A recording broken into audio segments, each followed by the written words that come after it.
One of the biggest threats, and I speak in the context of being an MP who has 3 children's home and has personal experience, one of the biggest threats to Jamaica today is child abuse. The good thing is that we are on our way to improving it. And the latest improvement is happening in the form of a helpline, one that's free, accessible 24 hours daily, and is easy to remember.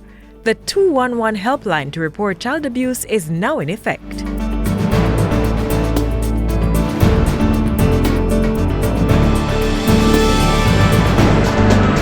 The Child Protection and Family Services Agency CPFSA has renewed its efforts to have a 3-digit telephone number to replace the existing 10-digit line 888-PROTECT, assigned to the National Children's Registry, the NCR.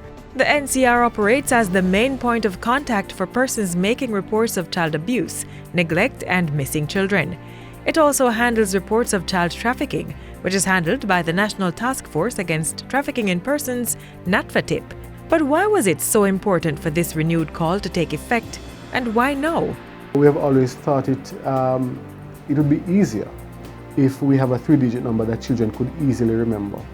Now, in 2020, when we were all affected by the COVID-19 pandemic, we saw a significant reduction in the number of reports coming in. We did not believe that it was a case where children are not being abused because, most abuse takes place in the homes. So we wanted to reach out to children.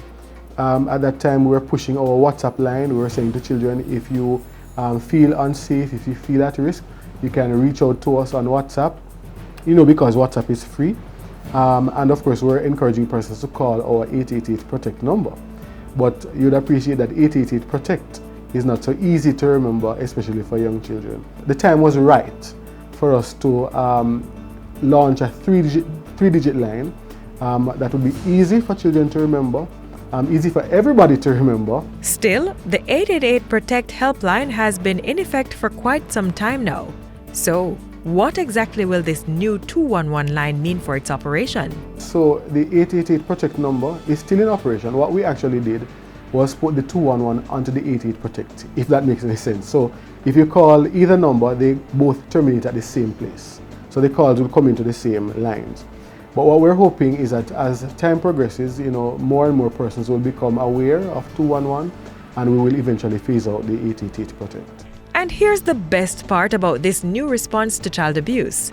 There are designated officers who are armed with the right toolkit to manage these calls. So we already had a system at the National Children's Registry for manning the 888-PROTECT line.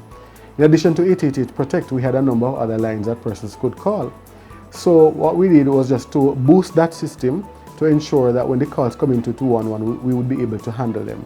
So we have a set of trained registration officers. They're social workers, who are equipped to handle the calls when they come in. They're trained in how to handle various types of callers. They're trained with skills of assessment, and they would do the necessary referrals to the investigating partners. These partners are required to initiate an investigation and provide the NCR with an update within 3 months. Furthermore, the NCR's contact center will be expanded to provide immediate psychotherapeutic response for children who may call for help. This is being done under the Public Sector Modernization Program through the ICT Expansion Program currently being rolled out by the Ministry of Finance's Transformation and Implementation Unit, TIU. Anyone in Jamaica, Madam Speaker, can take up their phone and dial 211. You can be a partner in carrying the message to rescue our children. And we do mean anyone, from any network, at any time. We actually, met with the telecommunications providers, came to some agreement, and this is how we'll be proceeding in the interest of the nation's children. So the 211 is completely free, regardless of what network you're calling from. Our nation's children are our priority, and this is being reflected in the CPFSA's targeted programs and services to respond effectively to the needs of vulnerable children and their families. The 211 helpline is just the latest step in the right direction. If you know of or suspect that a child is being abused, reach out to the CPFSA or call 211.